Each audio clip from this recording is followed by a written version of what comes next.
بسم اللہ الرحمن الرحیم۔ السلام علیکم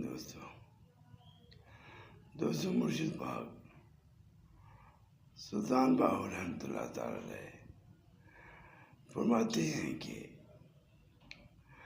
نفس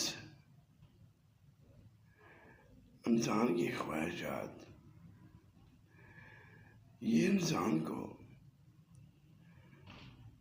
اللہ تعالیٰ کی راہ سے دور کرتی ہیں،